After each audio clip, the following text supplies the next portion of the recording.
Hello, welcome to HLA Live.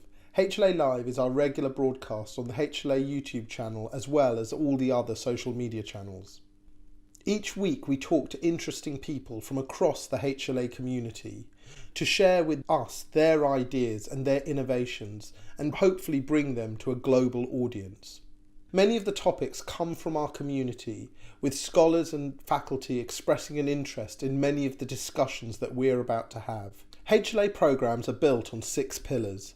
The leader is an innovator and entrepreneur, the leader is a communicator, the leader is a manager, the leader as a negotiator, the leader as a follower, and the leader as a philosopher. If you are interested in becoming a HLA scholar, why not get in contact? Many of the episodes in HLA Live will cover one or more of these important pillars. The HLA team consists of Pedra, Eamon, Tim, Riddy, Alistair, Adil and Trisha, and a range of other HLA scholars and faculty. In this episode of HLA Live, we're talking about Southeast and East Asian influences on the NHS, hosted by Carol Chan. Hello, my name is Carol Chan, and I'll be the host for today's HLA Live, Southeast and East Asians' Influence on the NHS. I'm currently an academic foundation doctor working in Ipswich Hospital. I was an HLA scholar in the Amsterdam cohort last year.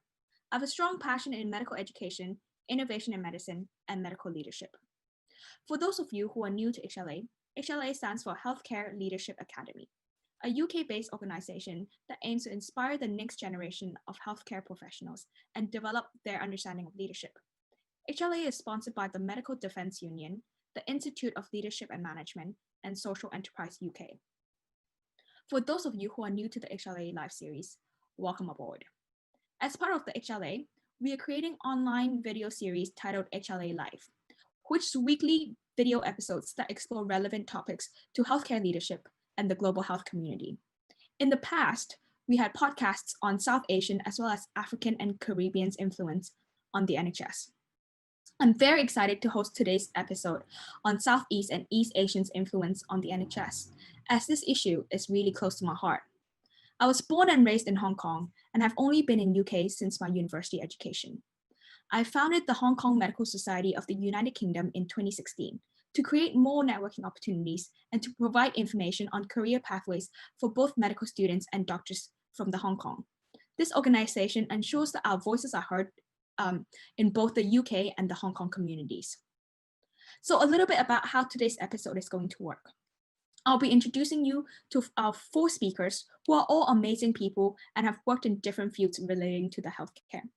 They'll be first speaking about their journey within healthcare, the work that they do, the organization that they represent, and most importantly, they will be discussing how their cultural heritage or background has affected the work that they do, and elaborating on what we can take away from their cultures. Now we have Professor Elisabeth Hsu. She is the Professor of Anthropology at the University of Oxford. She co-founded the Master Course in Medical Anthropology and the Anthropology Research Group, Oxford, on Eastern Medicines and Religions. She is interested in exploring through the lens of Chinese medical knowledge and practice. She has authored 2 books on Chinese medicine that is published in the Cambridge University Press. Now, please welcome her. Hello, I'm Elisabeth Hsu, and I teach medical anthropology at the University of Oxford. And I have special interests in Chinese medicine. I was approached to talk about 3 questions, namely to tell you what medical anthropology has to contribute to the NHS, and particularly what, from a medical anthropology viewpoint, the role of Chinese medicine in the NHS might be. And thirdly, perhaps also tell you a little bit about my background. So medical anthropology is doing anthropology on medical issues. So one goes and speaks with people, for instance, with patients, one makes patients talk about illness narratives. One speaks with doctors, one might speak with managers, with people on the street, with caregivers. And the whole thing is to get an idea about the social fabric within which an illness experience happens. So when we get ill, of course, the body is affected by it. but what kind of materiality or what kind of material the body actually experiences very much of one's social life. So when one is sad, one can feel that viscerally, and that might have to do that one is mourning somebody who died. And so in that way, the social life becomes part of the bodily process. So medical anthropology is very interested in how the bodily unwell-being is part of the social life. Now, if we apply this to Chinese medicine, we will see that Chinese medicine, what do I mean by Chinese medicine? Of course, I mean, in Chinese, there is a term called Zhongyi, which means the medicine of the Chinese. And this term only came into being once there was Western medicine in China, which was in the 19th century. The missionaries brought medicine mainly to China. And so before that, it was just called medicine. But of course, medicine can be understood in a very broad way, where you think about preventive care, you might think about primary care, you might think about rehabilitation, about care for chronic conditions. So we're dealing here also, it might be even lifestyle. We can talk about healthy lifestyle and still be talking about Chinese medical philosophy, Chinese medical thinking, Chinese medical techniques to get one well. Now, I would say, and I think most people would agree with me, that there are not very many programs to put Chinese medicine into the NHS. In fact, these programs are far and few between, and perhaps in the discussion, we will discuss them. But Chinese medicine in the UK, to my knowledge, or as it seems, is mainly a high street phenomenon. In other words, you go to the Chinese doctor in a shop, in a commercialized setting, and very often you buy pills or tablets or capsules which are commodified. So you get the Chinese medical philosophy in tablet form. Now, this was not always so. For instance, in the 1970s, when we had movements for socialism and people wanted to fight capitalism, at that time, people were turning to Chinese medicine, to Chinese medical philosophy and cosmology to find out about other ways of living in harmony, in connection with the natural, with the world and with the cosmos. So it doesn't mean there weren't businesses at the time, but this phenomenon has been very much reinforced. And and I think one way to see a role for Chinese medicine is precisely as this complementary and alternative medicine, which is outside the realm of the NHS. But this, of course, requires a certain attitude to it. So one can, of course, be despising it, or one can more feel, well, it's complementary because the body is multifaceted. So some aspects can be very well treated by Western medicine. I think, for instance, here of a hip replacement that is today possible without great problems, or, you know, antibiotics, they do help. And meanwhile, there are other aspects of being ill which are very difficult to treat by in a hospitalized setting. And Chinese medicine might help here. For instance, an insight which maybe medics are not so familiar with, maybe sport medicine knows about it, but our fascia, our connective tissue, our sinews and tendons are very important to keep us agile and healthy and alive. And they need to be stretched, they need to be nourished in the right way. And Chinese calisthenics, Chinese Qigong, Tai Chi Chuan, martial arts, they all strengthen this aspect of the body. Or for instance, the diet is very often seasonal. So people in summer, they would eat a lot of spring onion to keep away infectious disease. For instance, and in winter, they would take ginger tea.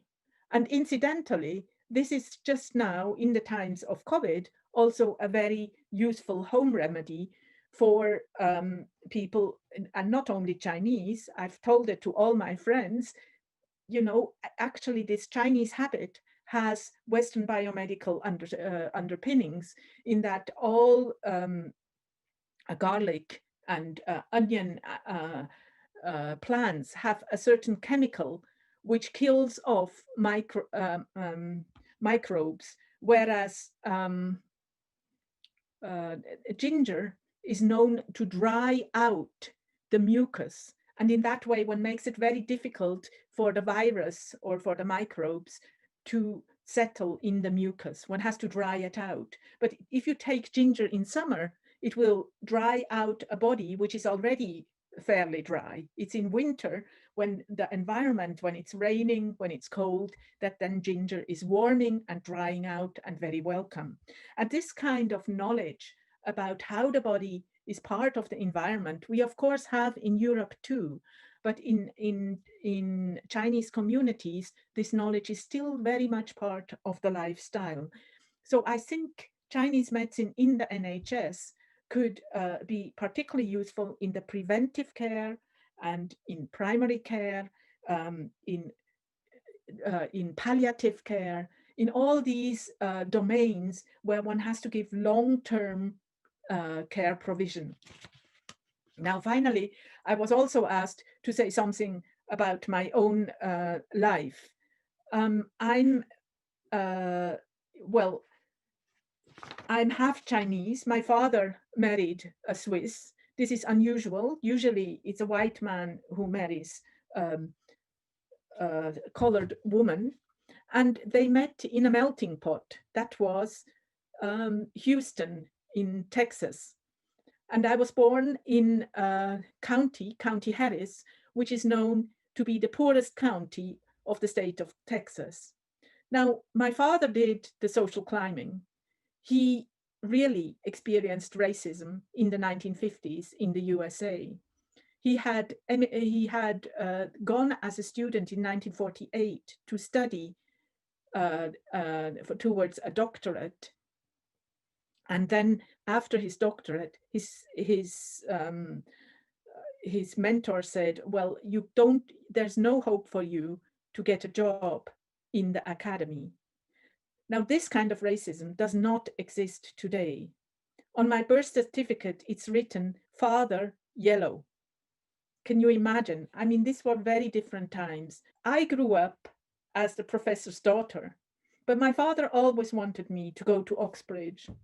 And I was not so keen, but I have really, really been very lucky to have wonderful teachers in Cambridge and also wonderful colleagues in Oxford, because I studied my doctorate and my postdoctoral years were all in Cambridge. And I got a job here almost 20 years ago. And I have to say, it's not easy, but there are other problems than race that are important, such as gender, culture, class. And I think since you're doing this program, which emphasizes race, we have to keep that in mind as well. Now we have Dr. Sharan Sidhu. She is a consultant in restorative dentistry at the Barts Health NHS Trust. She obtained her dentistry degree from the National University of Singapore, but she did all her postgraduate training in the UK from the Eastman Dental Institute and the Guy's Hospital. She has practiced in both Singapore and the UK. She also holds an honorary position in the Hokkaido University of Japan. So now let's welcome her. Thank you for the kind invitation to participate in HLA Live. My own personal journey is probably not too dissimilar in parts to those of many others, in that it was not entirely planned. It's mainly a tale of two, maybe three cities, two major cities of the world. Where do I start? Well, I graduated in dentistry from the National University of Singapore in Singapore. And after working for a couple of years, I was on the plane back to London for a master's degree, and then later to take up a position as an overseas visiting lecturer at the dental school at Guy's Hospital. And this was an offer I could not refuse. And looking back, it was definitely a career-defining decision. While working at Guy's, I was influenced by some of the research being conducted in the same department, and I was encouraged to get involved in research and to pursue a PhD. I had to do the PhD studies part-time while teaching the rest of the time in the same department, which actually helped to pay the rent. I had no grant funding for my PhD work and relied on digging deep into my savings for other expenses. Along the way, I applied for grant funding, and in that first year of my PhD research studies, I must have submitted what felt like 50 grant applications. Unfortunately, I was not eligible for many sources of funding here, as I wasn't from the UK or from any EU country, which seemed to be a priority at the time. And I was not eligible for funding from sources in Singapore either, because you had to be in employment in Singapore at the time of application. So lots of doors shut in my face. Luck has a habit of disappearing when you lean on it. After a year of rejected applications, I was on the verge of giving up, having exhausted my savings, and I was thinking of returning home to Singapore. Resilience is what kept me going, a term that has been so used and perhaps even overused this year. After a year and a quarter and a huge sigh of relief, I finally had success in securing grant funding, which was rather fortuitous. So after completing my PhD and then a postdoc, also at Guy's Hospital, I found myself looking for a full-time academic position, a clinical academic position. There were two on offer at the time, a position at Newcastle University and one at Hong Kong University. It was a difficult decision, I have to say. The position in Hong Kong was far better paid, and it would have meant being closer to home, to Singapore. But in the end, I decided to stay within a healthcare system that I was familiar with and an academic system that had trained me. It was my way of giving something back in return. So I went off to Newcastle, which took a bit of getting used to. Remember, up to this point, I had only ever lived in a major city. So how would I cope? But cope I did, much to the delight of my patients, who took great pride in teaching me another language with all its accents, the Geordie language. They were also curious to know where I came from, noting the slight traces of a foreign accent. They could never guess I was from Singapore, but on being told, the oldest amongst my patients immediately burst out into storytelling mode, telling me about their time in colonial post-war Singapore. And this is way before movies like Crazy Rich Asians, of course. My years in Newcastle were a time of great growth and development for me professionally. I was able to go on a training pathway to specialization and was provided with pre-consultant and consultant training. To add to that, thanks to an international fellowship award, I went on not only one, but two research sabbaticals, on one occasion for a period to the US and 2 years later to Japan. And this was only possible due to some wonderful and supportive colleagues I worked with who covered my duties while I was away. Moving on, I found myself returning to London, this time mainly because of my husband's job here, and this is where I have been ever since, as a clinical academic at Barts and the London School of Medicine and Dentistry, Queen Mary, University of London, and also as a consultant at the Royal London Hospital in Whitechapel, which is part of Barts Health NHS Trust, one of the largest healthcare organizations in the UK, if not within Europe. My role here involves training of undergraduate students and specialist trainees, as well as providing secondary and tertiary care in the East End of London, which is an area of diverse ethnicity and cultures in its alphabet soup, DNA. Having been born and brought up in a multiracial country myself, I should be well equipped, but every day there's something new to learn. I feel comfortable though in this mix, and I feel privileged to be able to work here. In many ways, the healthcare in both Singapore and UK are as similar as they are diverse and different. Both are multi-ethnic societies with a healthcare workforce that's not only multiculturally diverse, but also includes many staff who are originally from other countries. On the other hand, the system in Singapore is structured differently. It largely consists of a government-run universal healthcare system with a significant private healthcare sector.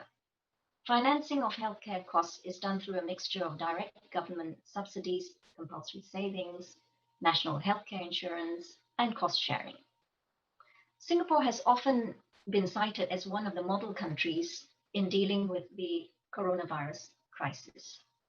One of the reasons includes the lessons learned from the SARS outbreak in 2003.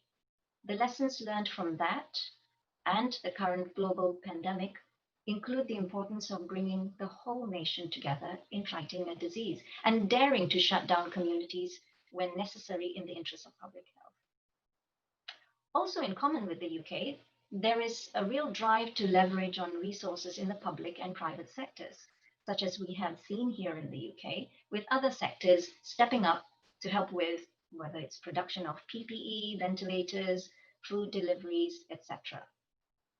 Both countries are also using new technologies, new care models, and recognize the value of data analysis as well as decisive actions.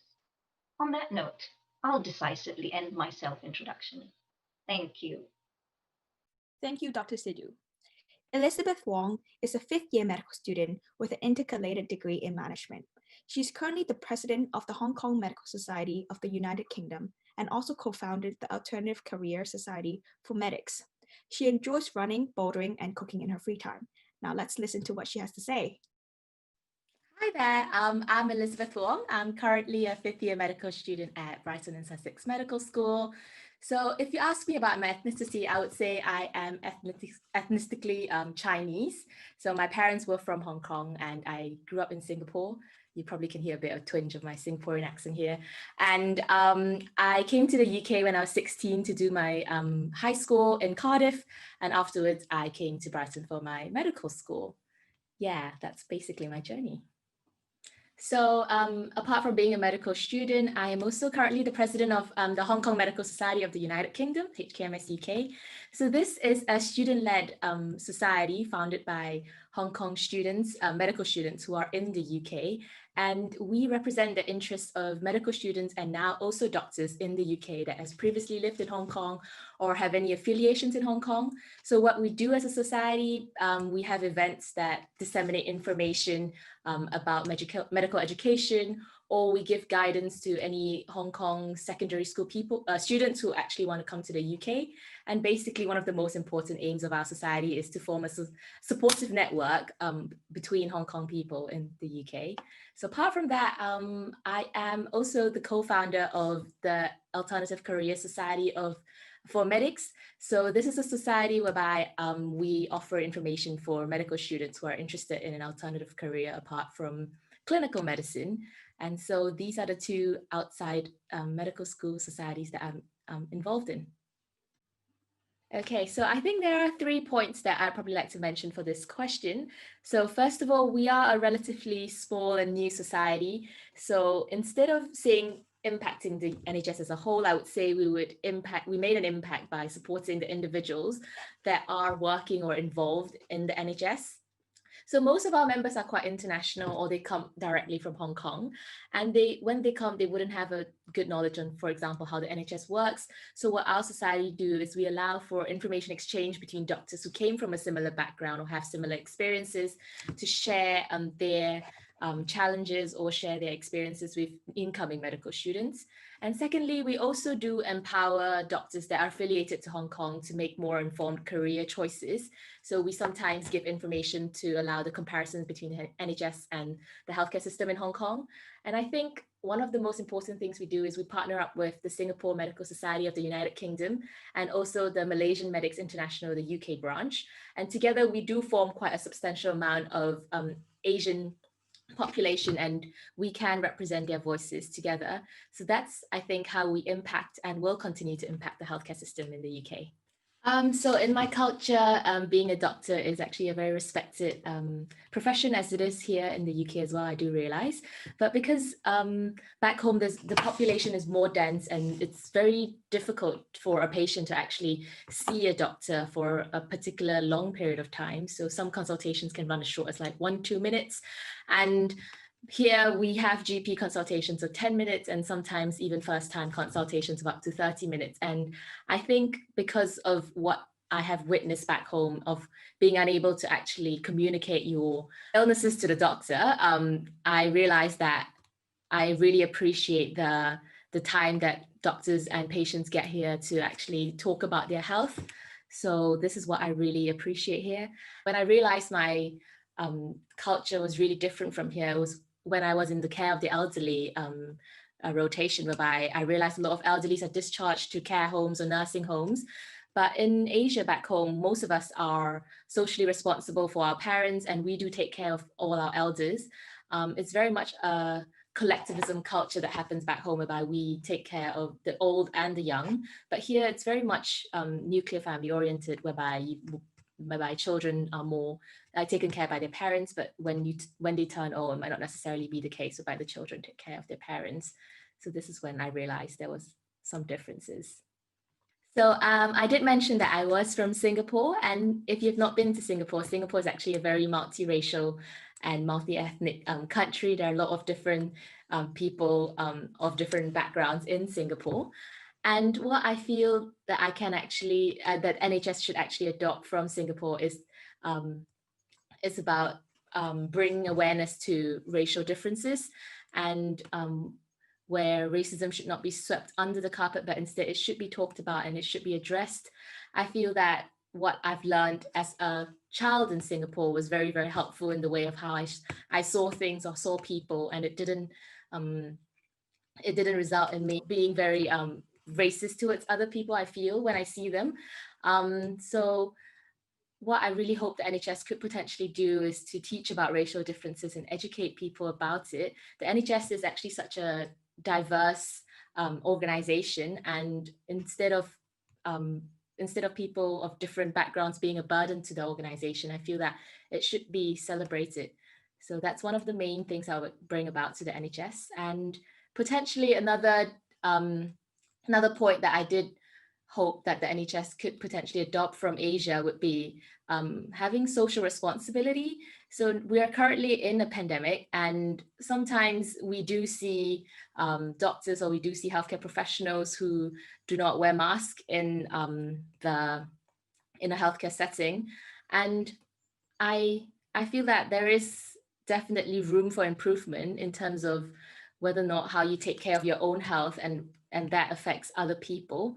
So I feel that in Asia, there's definitely a greater sense of social responsibility where people do take care of their own health for the sake of others. Not that the NHS don't do it, or not that the UK don't, but I just think that there definitely can be greater awareness on this.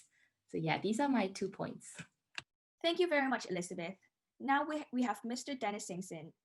He's originally from the Philippines and arrived in the UK in 1999. Dennis is currently the Vice Chair for the Philippines Nursing Association in the UK. He's a scholar from the NHS Leadership Academy and received the NHS Windrush 70 Award for Clinical Excellence in Nursing. He works as a mental health nurse specialist in the primary care in the East Sussex area. Please welcome Dennis. Right. Good day, everyone. My name is Dennis SINGSON. I am based in Hastings in East Sussex. I'm a nurse. My current role is mental health specialist. Other colleagues in my team call me an advanced nurse practitioner. It doesn't really matter. First and foremost, I am a nurse. Originally from the Philippines. I have been in England since 1999. Quite a long time now. But yeah, currently working, as I said, as a mental health specialist / ANP in a really busy primary care or GP surgery here in Hastings in East Sussex.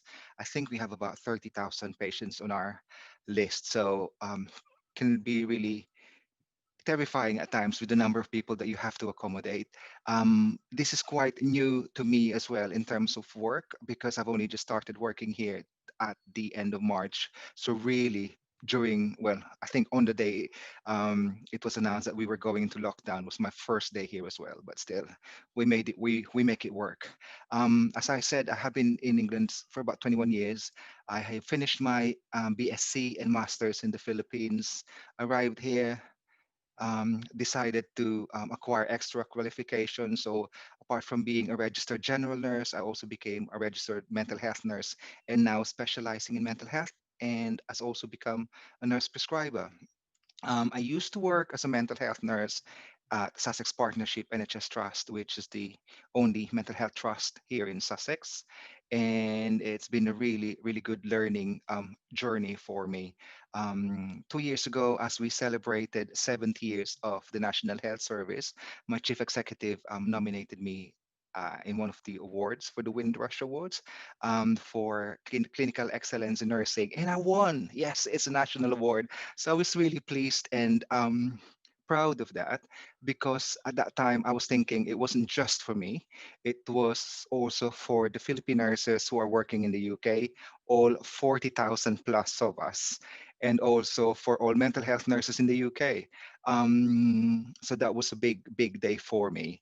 Um, Currently, I am the interim vice chair for the Philippine Nurses Association, which was established back in 2003. I wasn't part of the initial group then. I only just got involved with PNA UK. I think it must have been about end of May or mid-May, where we thought we need, during the pandemic, we really thought we needed to reinvigorate the association and pull resources together so we can help each other. One major thing in terms of Philippines being known for is what we call bayanihan, which is people coming together, helping each other during times of adversity, during times of crisis, which is what we are experiencing now and in the last 7 or 8 months, really, isn't it? This is so new to us. The pandemic had been really scary for all of us clinicians who has to have come in contact with people who may or may not be infected. So there's so many questions that we don't even know the answers for. But we thought, our small group of Philippine nurses thought this is the best time for us to show solidarity and give the Philippine nurses in the UK a voice, help each other, prop each other up, support each other, and hopefully come out smiling and still alive, really. I think the pandemic has really caused havoc to all of us. We know of the disproportionate effect of the virus to healthcare workers from the BAME background. And from the Philippines alone, we have a total of 57 healthcare workers who died from COVID and COVID related illnesses, which is staggering. One is more than enough, but 57 is just heartbreaking. I don't know any of them personally, but during the COVID pandemic, all of us nurses from the Philippine Nurses Association and other nurse leaders came together, reaching out to all of their relatives and friends and help out, supporting them, giving them advice, and signposting them to national organizations so they can access help and support and for any specialist help, really. We have worked with the RCN and other organizations as well so we can all achieve our goals. In the last 3 months, almost every weekend, we have also, the Philippine Nurses Association have also been doing webinars. It's the year of the webinars. We've never had this before, which is really exciting as well. We've been meeting newly arrived nurses from the Philippines from all areas. 2 weeks ago, we also had our first ever convention, which were attended by 367 nurses or people from everywhere, really. I think Zoom statistics told us that there were attendees from 17 plus different countries, which was awesome. There were also people who attended from the Philippines, Indonesia, Singapore, which we're really, really pleased with and really, really thankful for. We are working alongside different chapters of Philippine Nurses Association in different countries, in different areas, although we have officially, in a way, severed our ties with the PNA National in the Philippines because we registered as a charity in the UK and we wanted to be able to do things that will reflect our needs in the UK and not to be dictated by what's going on in the Philippines or anything else. So we wanted to be a voice for the Philippine nurses in the UK. And for those of you who don't know, there are about 40,000 Philippine nurses or healthcare workers in the UK, not just the NHS, although majority are in the NHS, there are also a lot of people who work in private care, social care, community, and people who do agencies on a regular basis. So there's a lot of us. And what we are hoping for is to become a voice for all of them and help them have a voice and instill the Bayanihan spirit in the UK. Yes, so weekly regular activities for PNA UK, as I said, is having webinars welcoming newly arrived nurses from the Philippines, from different areas. We have also started working and liaising with NHS trusts all over the country to help them ensure and offer our help really with their onboarding and induction programs for newly arrived nurses from the Philippines to offer pastoral care. You know, obviously with NHS Trust, they focus on what they can do in terms of their locality and what their trust is for. But we're hoping the important day-to-day things like, you know, where do you buy your rice from? How do you how do you navigate through all these council taxes and taxis, because in the Philippines you can hail taxi anywhere, which obviously we can't do here, you know. So where do you get the SIM cards? So just basic day-to-day stuff that trust shouldn't really have to worry about, but it's really, really important for us. And again, instilling that Bayanihan spirit, knowing these nurses left their families and loved ones in the Philippines, coming to a country on their own. And we're hoping that PNA can provide that support and let them know we are here for you. We'll offer you whatever we can and let you know that you can count on us. You can ask us for our help, advice, and support if needed. And I think if we're able to do that, then we're doing our job. Right. Okay. So I know I mentioned the term Bayanihan spirit earlier. It's a spirit of everyone coming together, helping each other. In essence, I think it's what the team spirit and teamwork is. I know we always talk about the people coming in together to achieve more by helping each other out, and I think that's the very essence of what Bayanihan means. um, Problems and predicaments can feel really insurmountable when you're doing it on your own, but when you have people behind you helping out, doing the best that they can in the smallest possible way, can help attain whatever goal you're after, whatever goal you wanted to achieve really. And I think that's something that we can also instill in the National Health Service or wherever we're working. you know it just, I think, emphasizes the need for all NHS teams in the UK to have a Philippine nurse or working with them to help us achieve that Bayanihan spirit, working together, being on the same page, I guess. And it doesn't matter how many people you're working with, as long as you understand each other and as long as you know what the aim is and you're all striving towards the same thing and wanting to go in the same direction, you will achieve what you wanted to achieve. So whatever's happening, as long as we're working together and helping together, I'm sure it's going to be fine. We might fail the first time, but we can always get up, helping each other and propping each other up, and just carry on doing what we're doing, really. So yeah, Bayanihan spirit for the NHS. Thanks, everyone. Hi, this is our second part of the podcast, and we'll be opening up to the panel. So in this panel, we have Dennis SINGSON, we have Professor Elisabeth Hsu, we have Elisabeth Wong, we have Dr. Sharan Sidhu, and we have two new speakers. One of them is Akiko Fukui. She is originally from Japan. She worked in the pharmaceutical industry prior to medical school and studied epidemiology at Imperial College London.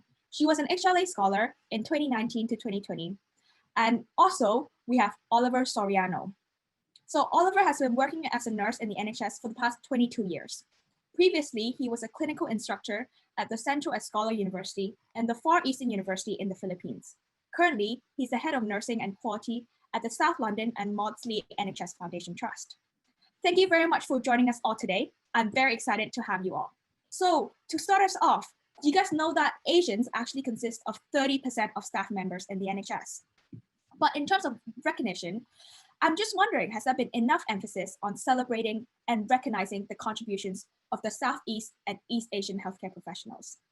So I'm going to start by asking Dennis this question, because you have received the NHS Windrush Award. And would you just be able to tell us more about the award and whether you think that Southeast and East Asian professionals are being recognized?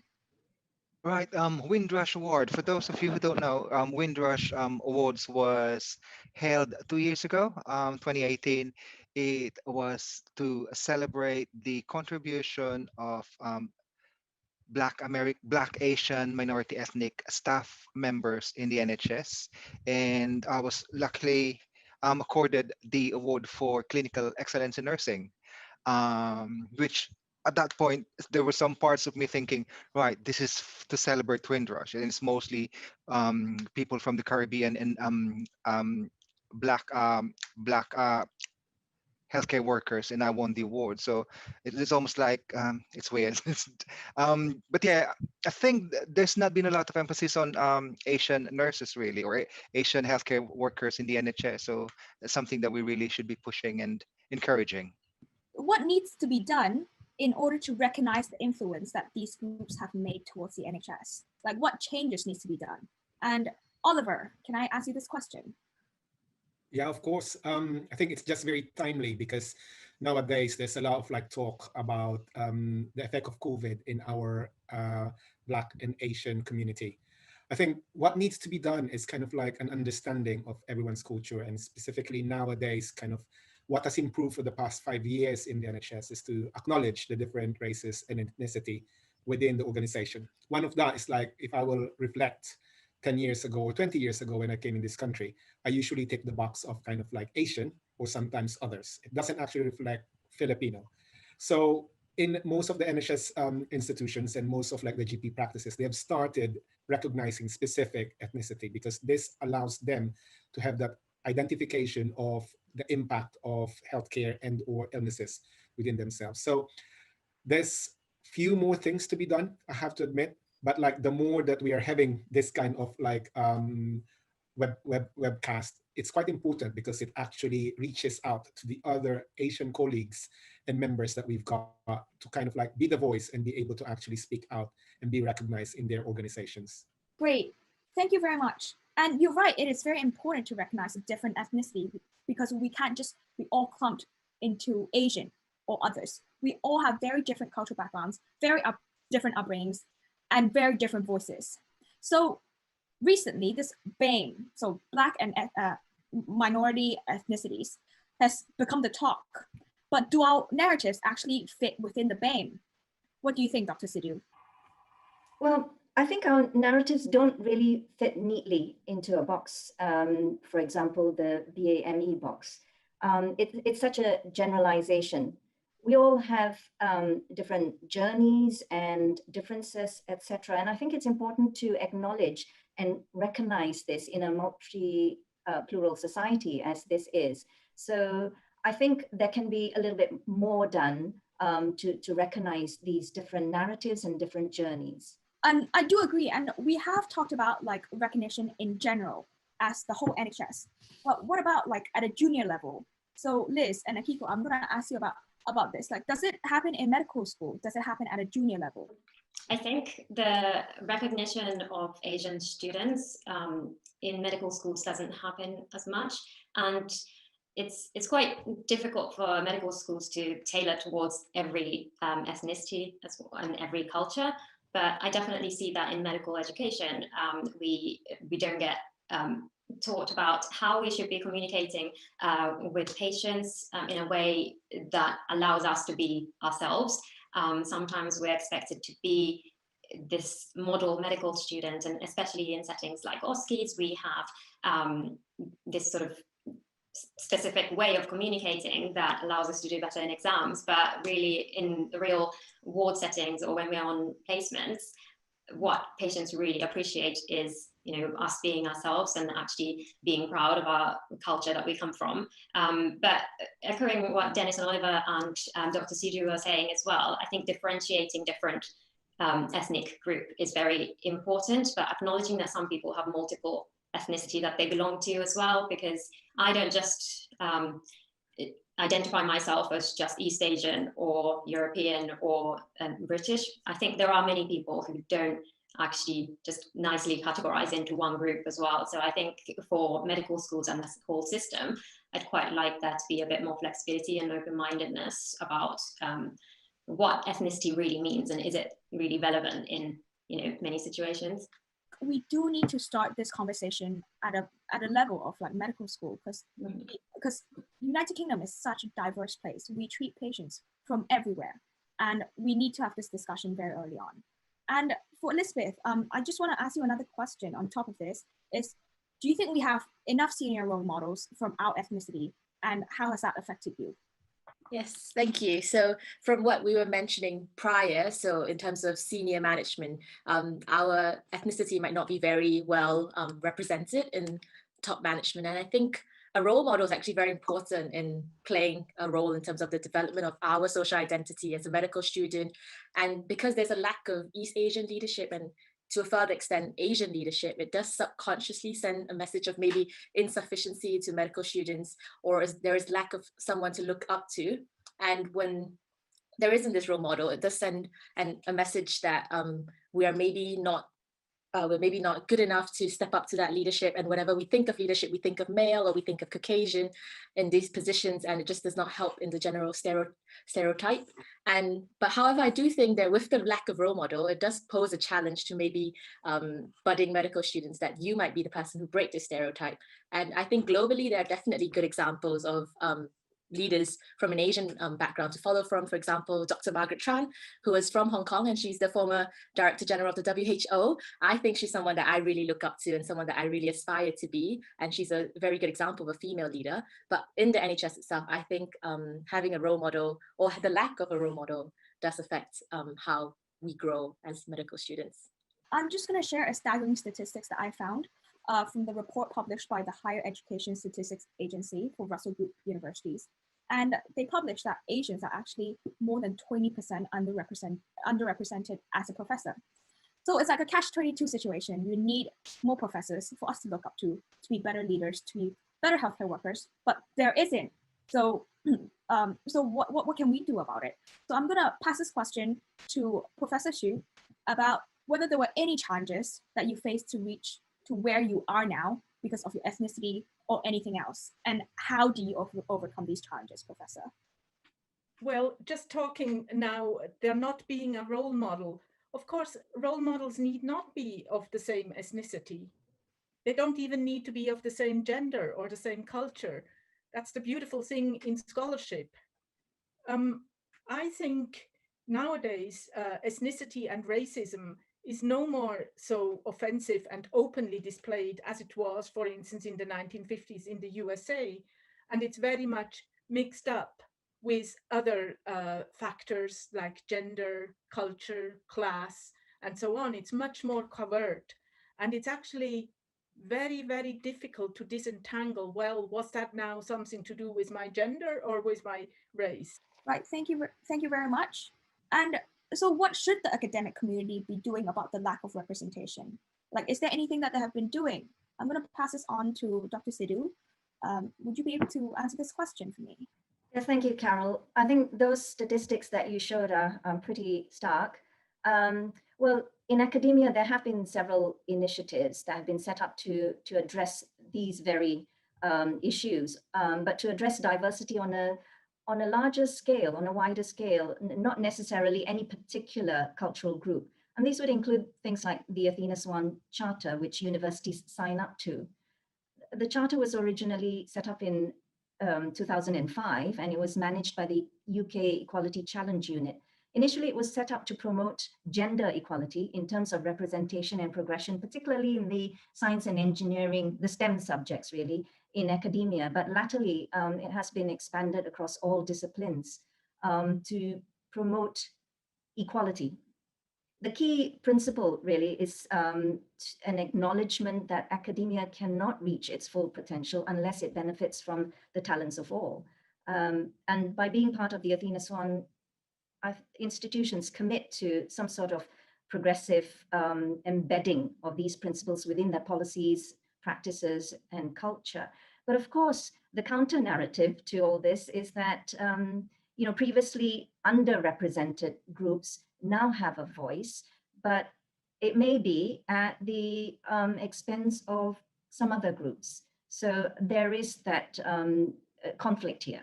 And also, do you have any tips that you can give to early career researchers from Asian backgrounds working in the UK? I think, as Liz has said, it's very important to find a good role model who's willing to mentor you. This might be more difficult in practice as people are very, very busy.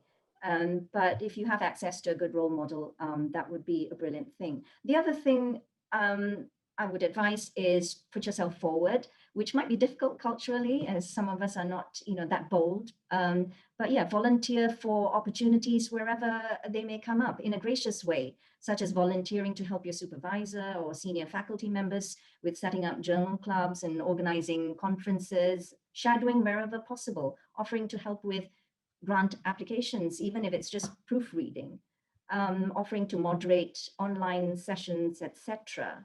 One of the recent highly successful virtual events from Singapore, for example, was the recent COVID-19 update series from Singapore. And that was organized by the National University of Singapore Medical School. Although the series was chaired and moderated by senior consultants who are internationally known, the introduction for each episode in the series was provided by a third-year medical student. And this was seen around the world. So imagine the impact and imagine having that on your CV. So basically, my advice is just get out there, get known, volunteer, get help in publicizing your research and so on. Thank you very much, Dr. Sidhu. And that is really good advice. We need to put ourselves out there to get known and to basically make sure that our voices are heard. So moving on from representation, I just want to discuss a little bit about leadership. So we have talked about how Asians consist of 30% of staff members, medical staff members within the NHS.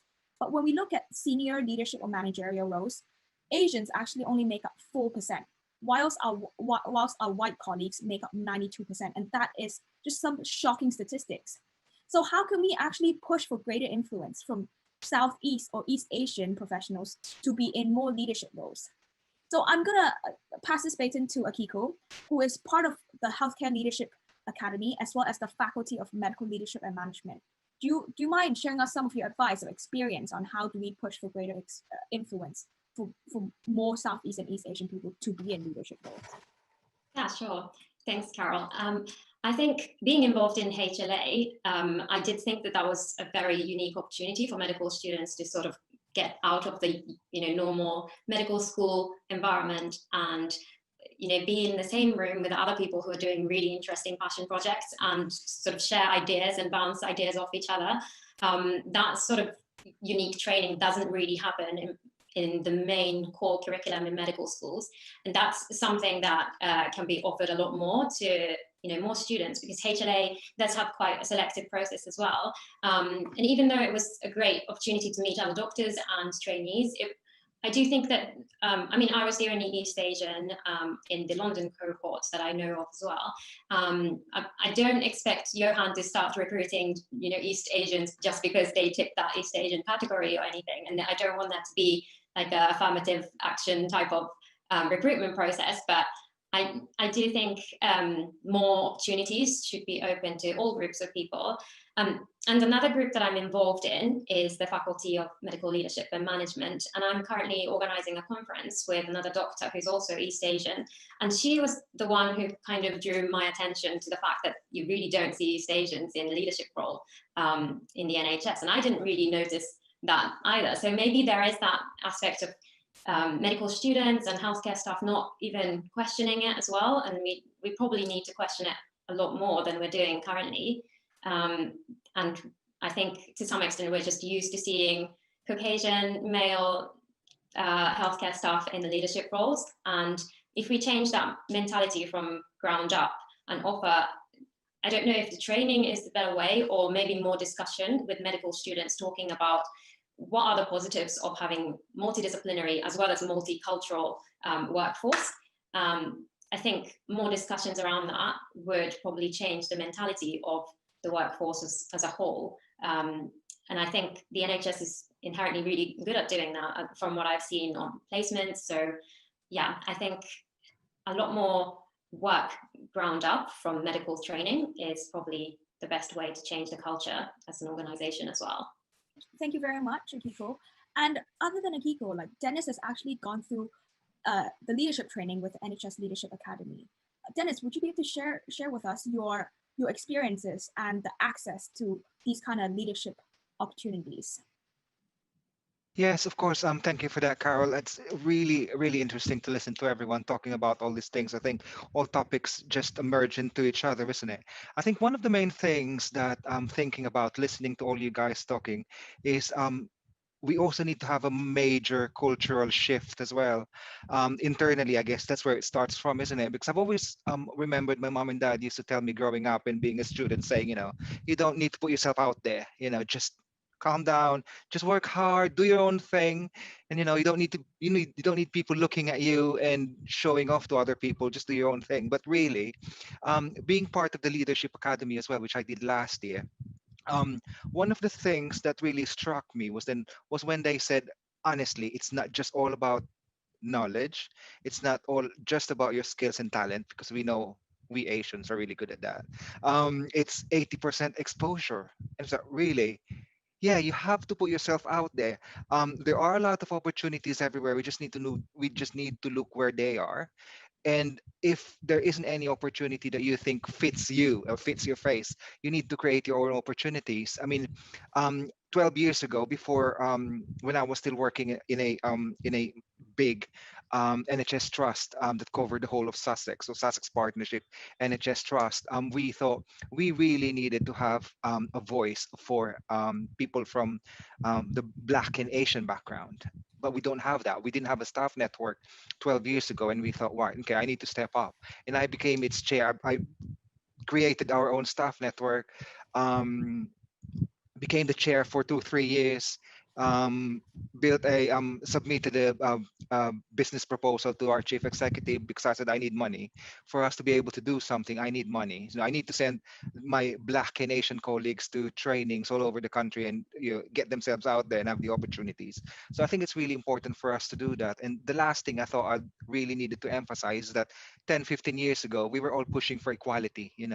We need to be all treated fairly. But I think that has also shifted in the last few years in the sense that we don't really want to be treated equally anymore, and we needed to be treated with equity, because I think it was Akiko that mentioned earlier that we're not just all Asians. We're not just Asians. We have different needs. We have different backgrounds. We have different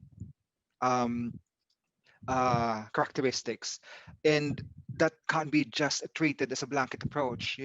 We have different needs, so it has to be catered for individually, just so that we can be propped up and be encouraged and to move up the ladder, really. I hope that makes sense. Thank you, Carol. Yes, thank you, Dennis. And Sharan, so you have trained in Singapore, you have worked in UK for a very long time. So from your experience, can you share with us, why is it that people from Southeast Asia aren't really represented? Like, is it because they don't feel competent enough? Are there systemic racism or personal limitations? We have discussed briefly about equity and from Dennis. Would you be able to shine a light on this topic? Yes, thank you. I think just as Dennis has alluded to, I think part of it is cultural. And I wonder perhaps there might be a bit of the imposter syndrome, and chronic self-doubt comes to mind. I think culturally, some people might feel they are inherently less vocal, and they might, on the whole, prefer to be in roles other than those that are leadership roles. It doesn't have to be, but for some people, I think it doesn't come naturally, and I wonder whether that's one of the main reasons. I think for myself personally, from personal experience, there's also an element of attrition, a process of attrition, because there's so many challenges facing individuals like myself that come from overseas, whether it's settling into a different environment and culture, and then working in a different system, ensuring that we have compatibility of qualifications, working towards that. And by the time all that is over, you're just worn down by all that, and you don't have much time to think about going up the ladder to leadership level, or were still being told that you don't have previous experience because you were just simply too busy navigating the whole system. But I think overall, it might be that people don't put themselves forward enough. I do agree that sometimes it's difficult for us to put ourselves out there, especially when our work is very demanding. But luckily, we have different organizations that represent the healthcare workers from different parts of the Southeast Asia or the East Asia, and they empower their members and they help us speak up. So we are lucky to have the chair of the Filipino Nursing Association, Oliver, and we also have Liz, from the president of the Hong Kong Medical Society of the United Kingdom, here to speak to us about their organizations and how they have empowered their members and the events that they have to basically make a difference. So can we start off with Oliver, and can you tell us a little bit about your organization and what kind of goals do you have for the organization? Yeah, thank you, Carol. I just want to actually reflect to what Sharan just mentioned about like proving ourselves and kind of like putting ourselves in there.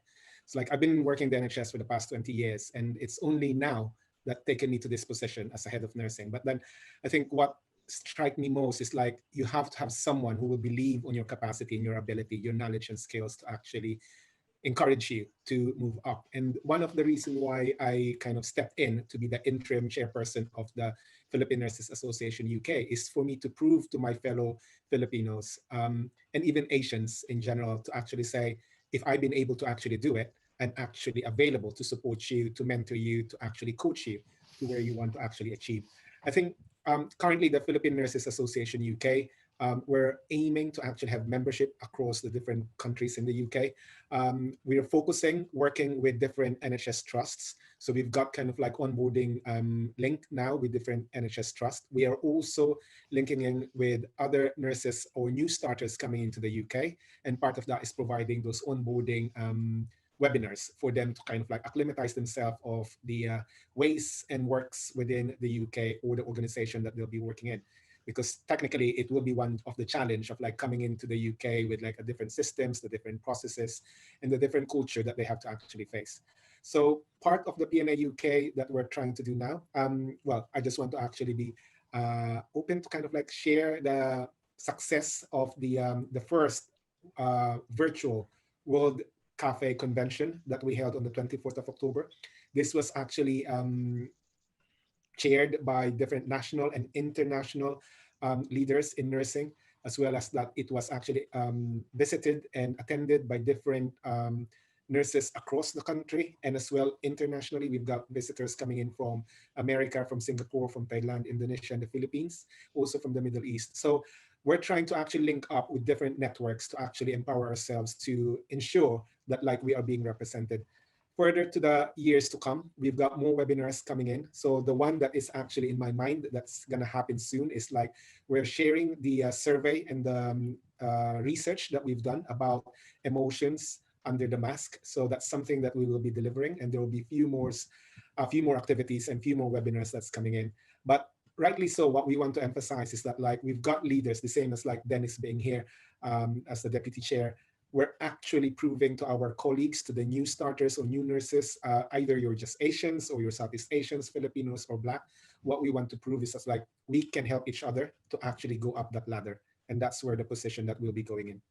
Thank you very much, Oliver. And now can I pass it to Liz to tell us about your organization and the things that you do, as well as the goal for the organization. Thank you. Thank you, Carol. I'm Liz, and I'm part of the Hong Kong Medical Society of the United Kingdom, and Carol, that has been chairing here, is the co-founder of the society, and we represent the interests of Hong Kong students that has come to the UK to receive medical education, and we aim to connect these medical students and doctors across the UK to provide basically a supportive network and allow them to form like very good bonds to help with their living and also their education in the UK. And there are other societies such as the Singapore Medical Society of the UK and the Malaysians International, as well as the Thai Medical Society. And these societies, I think, form a very good supportive networks for Asian students who've come from an international background and might not be very familiar with the system here, and allow us to connect with people of similar backgrounds and learn from each other. So what we do is allow the flow of information from doctors who've went through the same challenges and hurdles that we've went through or are going through as medical students, and tell us that there is hope at the end of it, or tell us that there are these are the roads that you can take. And that's what we do as a society in general. And for our future goals, we just basically would love to expand our member base to include not only medical students, but doctors, as well as dentists and other allied health professionals, also from similar backgrounds, to allow them to connect and allow them to learn from each other. And that is what we do. Thank you very much, Liz. And that has been very helpful, sharing the experiences of PNA UK as well as HMS UK. So I believe that the entire healthcare organization needs to be reformed to empower everyone to be leaders, and not just in medical schools, as Akiko discussed, or organizations that Oliver and Liz both represent. The NHS is so diverse, and we need leadership to represent that diversity and to create decisions that's best for everyone. And this will also allow us to celebrate the cultural differences. And now, as part of the last part of our panel discussion, we will focus more about our cultural heritages, what we can bring to the NHS. And for me, being ethnically Chinese medicine is actually a big part of my upbringing, which I don't actually see much in the UK. And luckily, we have Professor Hsu here to discuss more about Chinese medicine, as that is her research interest. So, I'm just gonna hand over to her to basically elaborate the successes of Chinese medicine as a whole and its implementation on NHS, as well as the barriers that is hindering wider implementation of Chinese medicine. Thank you very much, Professor Hsu. Thank you very much, Carol. Before I start talking about Chinese medicine and its position vis-a-vis the NHS, I would like to say that while I was a postdoc for 9 years, I didn't know where my future would be. The PA of my mentor said, Elisabeth, just keep your head down. And I can really say that this possibility, which we have in Asian cultures, in some of the, that you don't have to push yourself forward, but that you just have to be passionate and be true to what you study. Other people will see it. And actually you need, I liked very much what Oliver said, you need one person to recognize what you're doing. And this can help you enormously to go further. You don't have to push yourself necessarily. And I can tell you, I don't know, actually, I'm very much about the NHS. I work on Chinese medicine, and Chinese medicine is actually not in many places in the NHS. But my doctoral research was in the 88, 89 in China. And when the book came out in 99, and only in 2018 in China, they celebrated my work 20, 30 years on as being pioneering the anthropology of Chinese medicine in the PR China. And I think sometimes the times change very quickly, and what we do, we can be faithful to ourselves, and other people might recognize our values. So the same thing I think about Chinese medicine. In the UK, Chinese medicine is a high street phenomenon. And there are actually very few programs. There was one, the Healthy Living program. That was a wonderful program. The spaces of the NHS, the GP rooms or so, they were used on Sundays by Chinese medical doctors. And it was made for ethnic Chinese people, and it was NHS transformed. It was a real lively Chinese community. People were eating, sunflower kernels together with drinking juices and just being very sociable. And it happened in an NHS space. And on Monday, we had back the NHS order. But this is, for instance, one way in which one could make it more porous, that the NHS stays faithful to its principles, just like Chinese medicine stays faithful to its philosophy and doesn't have to integrate. It can be different. You can contribute to a whole through being different. You don't have to all the time acculturate. And here, it may be to end with, I do want to mention one person who has done extraordinary research on NHS work in acupuncture. That is Professor Hugh Macpherson. He was at York University, and he was the first research professor in acupuncture. And he was, for instance, involved in a pragmatic trial on acupuncture. And it showed very nicely what the trial did. It gave you NHS treatment for lower back pain. I think it was lower back pain. I don't quite, and it gave you, the other choice was NHS treatment plus acupuncture, just every month, 12 times in the whole. And they found that the version, it was an RCT, a pragmatic one, they found that the one with acupuncture was just marginally better statistically. But after 2 years, those who had just taken 12 times acupuncture had a much, much better outcome. And so how is this possible? They didn't go back to the acupuncturist, but how could they do that? And here you see that Chinese medical lifestyle, philosophy, common sense plays in. And what happened during these 12 sessions, that's what Hugh Macpherson surmises and try to find evidence for, is that the acupuncturist, of course, also talks with you very much about lifestyle. And they also have a diagnostic possibility of telling you what kind of type you are. And they might tell you, you should rather eat this, or you are somebody who doesn't do enough exercise. And in this way, provides lifestyle advice. So I think it's not necessary for the NHS necessarily to integrate Chinese medicine into the NHS institution, but perhaps share spaces, perhaps share patients.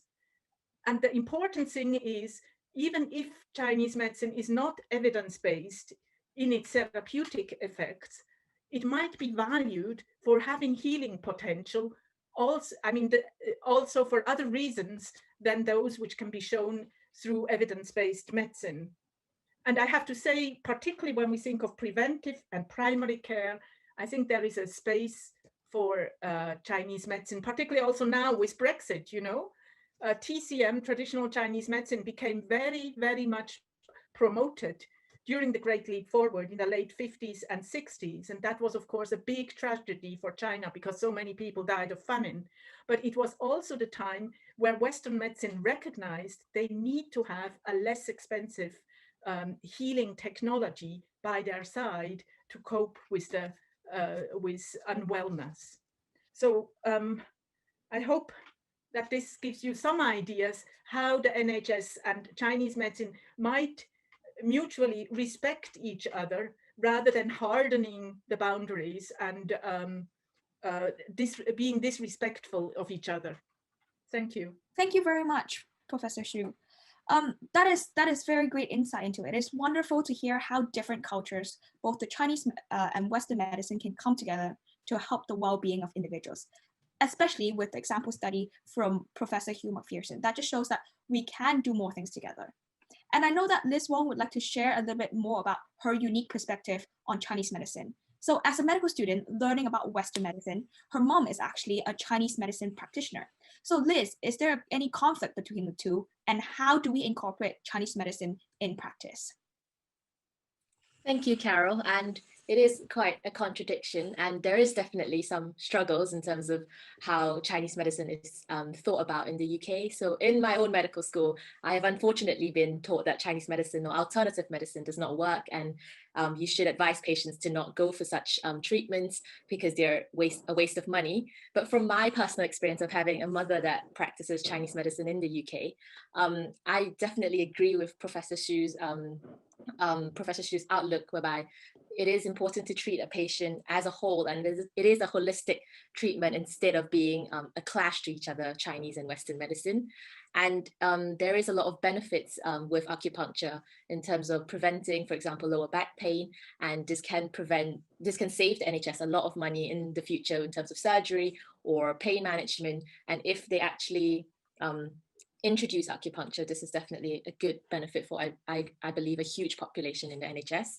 And in terms of putting it into practice, I feel like there needs to be maybe a more systemic changes, maybe with promoting the NICE organization, so the National Institute of Care and Excellence, to do some research into how much acupuncture can actually save the NHS in the long term, or together, like paired up together with the Association of the Traditional Chinese Medicine and Acupuncture, which is an organization that governs Chinese medical practitioners in the UK. And these two bodies, for example, can pair up together and work on some research to convince the NHS the benefits of acupuncture in terms of preventative and maybe in the future treatment. So I do believe that with a change in mindset and with a change in the system, there is definitely space for holistic medicine. Thank you, Carol. Thank you very much, Liz. So I have one final question, and then I would like to open this up to everyone to the floor. So we have discussed a lot about recognition and leadership. So how can we create an environment that individuals are empowered by their cultural heritage, so they do not perceive that their cultural differences to be a barrier when interacting with other healthcare professionals? So how can we be empowered by cultural heritage and basically do not think that our cultural differences is a barrier? So I think we can divide this into like different sectors within healthcare. So we can talk about medical education first, and then maybe a bit about role modeling and support network. So Akiko, do you want to share with us your findings on like medical education? Sure, I touched on a little bit earlier, but I think with OSCEs or communication-based examinations, where it kind of needs to be standardized, but there isn't really the perfect way of assessing students and medical students to be a safe doctor when they get to F1 and F2 level. And there is that challenge of assessing individual medical students in a way that appreciates everyone's background. But I think in the future, I think medical schools should provide a lot more support on a basic level. They can provide language support. I've come across many medical students who can't perform as well in OSCEs because of the language barrier they have, or they have a very strong accent, and that, you know, it might not be seen as a negative thing, but for medical students have that on their mind constantly when they do examinations, that will affect your performance. And I think if you don't really trust in that system of, you know, how you're being assessed, then that's also going to affect your performance as well if you don't trust how you're being assessed. And so I think language aspect you can get more support on, and also for medical education in lectures or other aspects of medical education, they can put more focus on intercultural education and getting more multidisciplinary staff to be taught with medical students mixed in, because, you know, when you especially in London, when you go on the ward, a lot of the staff are from abroad. In medical school, it's very homogenous, and it's probably the most homogenous population that I've come across in my working career as well. I worked in the pharmaceutical industry, which was a lot more international, and it was very important to know about how other countries functioned and how different healthcare systems work. But much of the focus in medical education is on, you know, how you will be a good doctor in the UK, but you really need to know about how other healthcare systems are doing things in order to sort of assess how you're performing in your country as well. So I think the focus of medical education should really incorporate the international outlook as well, I think. And finally, I just wanted to mention about some of the work, like what Oliver is doing as well, the organizations that give support to the workforce. It could be small things like, you know, applying to get a work permit, or getting a recommendation for their accommodation, or, you know, getting the rent agreement. Or I think Liz's organization is doing great work as well. I've heard a lot about from Asian students who don't really know how to get their first phone contract. All of these things really tie into how likely these newcomers into the UK are going to apply for higher up jobs as well. This all ties in with leadership stuff. If you're, I think it was Dr. Sidhu earlier who was mentioning about, if you're in that sort of mindset of trying to do well on your job and trying to understand how the system works, then you're never going to really think about going up the ladder and applying for a role in a senior position. So I think these kind of basic support is definitely essential in order for people to start thinking about leadership roles rather than, you know, their own survival in the system. Yeah. So next, can we have Dr. Sindhu to share more about her experiences? Yeah, I think, you know, it's we talked a lot about leadership and so on, and putting yourself forward, and not enough people are putting themselves forward for leadership roles. I think with visibility and enough people in key supportive roles, it will pave the way for others to follow. And it will hopefully empower others to have a proverbial place at the table. I myself had very, very good mentors, and I'm really grateful for that. And I think for any sort of role, anything that you do, you really need good mentoring and support, and they're both essential for professional success. However, at the same time, I'd just like to mention that we don't always have to aspire to be leaders. We can always, you know, those people who don't want to be leaders, they are making a significant contribution as well. And we could be working under the radar, but still making a significant contribution. And I think it's very, very important to recognize the fact that each and every one is a success story. And I think this pandemic has actually highlighted that every NHS worker, everybody who has contributed in any shape or form is valuable. And I think we need to value everyone. Now, can I pass this to Oliver, who just to elaborate on this a little bit more? Yeah, of course. Thank you, Carol. One thing that I have to actually say is that with the NHS, having been able to work for the past 20 years, one of the things that has been improving is to kind of like facilitate what we call a cultural competency training. I think it's identified as a very incredibly important in the field of the healthcare, the fact that like we're the one who serves as the patient advocate. So a lack of understanding, whether it be a cultural or language barrier, can significantly impact their ability to effectively care for the patient. So there are more and more push from NHS organizations for individual frontline staff and even the leaders to actually go for cultural competency training.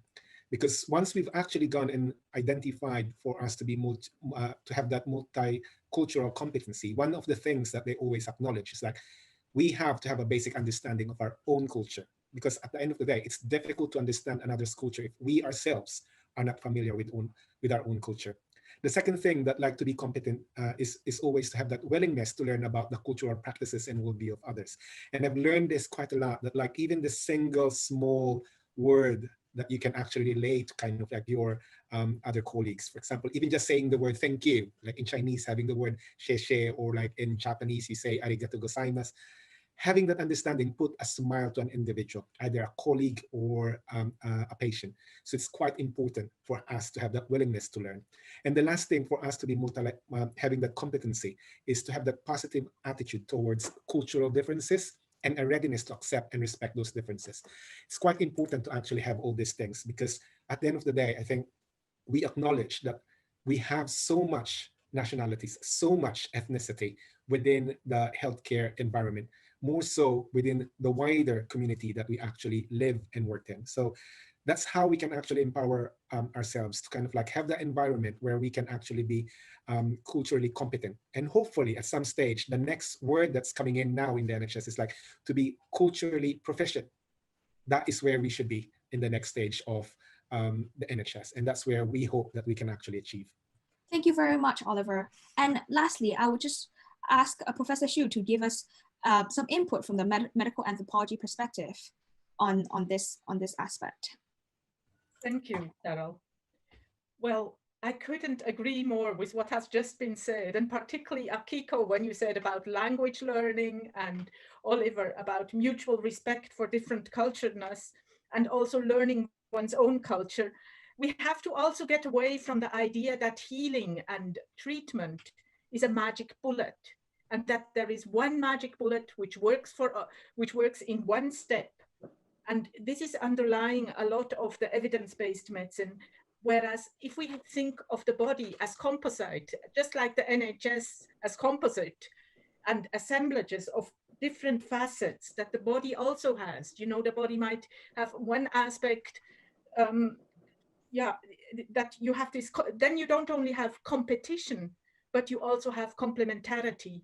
And if we think of trying to find in the other who may be different and should be allowed to stay to a certain degree different, then we can see maybe what they have, what we don't have, or what they can contribute to the treatment that we can't. So in medical anthropology, we speak of medical pluralism. The idea is not necessarily that you go shopping around among people selling you commodities in a competitive way, but that you choose with whom you want to work for which condition, at which stage of your personal and illness or recovery development. Thank you. Thank you very much. And thank you very much to all the panelists. Thank you very much for tuning in. So we have discussed the causes of lack of representation and leadership positions of Southeast and East Asians currently in the NHS. But more importantly, we have highlighted on what we can do to improve that. It is important now more than ever to celebrate what we have done and what we would do in healthcare, no matter where we are from. There's more that unites us than divides us in healthcare. Everyone on this panel and everyone in the NHS is united by the common desire to help others around the world, no matter where we are from. And I hope that you have enjoyed the session as much as I did. This is it for now. Thank you very much and see you again. Thank you to everyone that made tonight's episode possible. Whenever our scholars are thinking about complex problems facing our health systems, we encourage them to think about how they make significant change in the world of healthcare. We are incredibly lucky to have some incredible scholars in the HLA. They use the HLA as a platform to take their ideas and bring them to fruition. If you are interested in the work of the HLA, why not join us at one of our future HLA events? Why not join one of our programs? Why not even become a HLA scholar? Thank you for joining us. My name is Johan Malwana, the director of the HLA, and it's a good night from all of us.